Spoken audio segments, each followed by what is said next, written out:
Hi hello welcome to Seethakka channel. ఎలా ఉన్నారు? అందరూ బాగున్నారా? నేనైతే చాలా బాగున్నానండి. ఈరోజు నేను చికెన్ దమ్ బిర్యానీ చేస్తున్నానండి.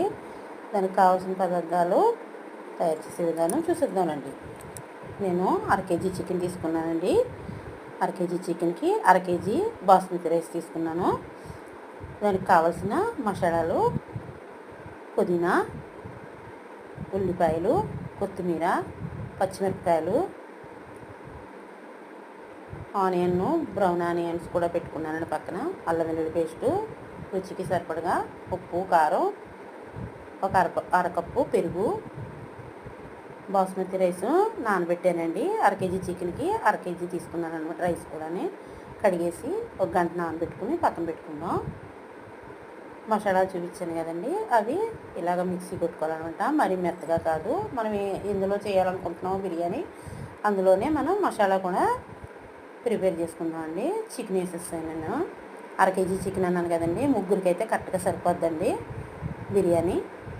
అరకప్పు పెరుగు, 2 స్పూన్లు అల్లం వెల్లుల్లి పేస్టు, 2 స్పూన్లు కారం, రుచికి సరిపడగా సాల్టు, చిటికెడు పసుపు, అందులోనే ఉల్లిపాయ, కొత్తిమీర, పచ్చిమిరపకాయలు, పుదీనా, ధనియా పౌడర్ 1 స్పూన్ అండి,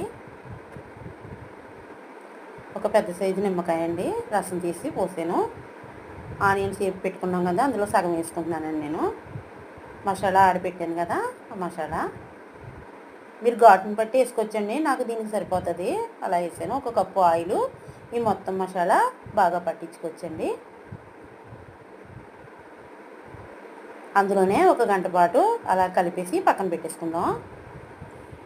ఇప్పుడు మనం రైస్కి పెట్టుకోవచ్చండి. వాటరు 1.5 వాటర్ వేసుకున్నానండి, 1.5 లీటర్ వేసుకున్నానండి అరకేజీ రైస్కి. అందులో కొంచెం పుదీనా, కొత్తిమీర, కొంచెం నెయ్యి వేసానండి. దాంట్లో చెక్క, లవంగం, యాలక్కాయలు, 1 అనాస పువ్వు వేసి ఆ రైస్ సరిపడగా సాల్ట్ వేసి వాటర్ మరిగాక నానబెట్టుకున్న రైస్ వేసుకున్నానండి. అలా ఉడికితే సరిపోద్ది. వాటర్ అంతా వడబోసేసుకునండి. రైస్ అందులో చికెన్ కుక్ అవుతుంటే అందులో వేసేసుకుంటామేనండి.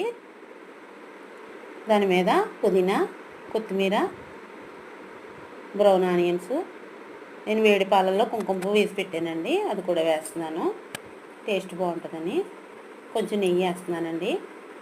అంతే అండి, ఎంతో సింపుల్గా ఇంట్లోనే చికెన్ దమ్ బిర్యానీ ఈజీగా చేసుకోవచ్చండి.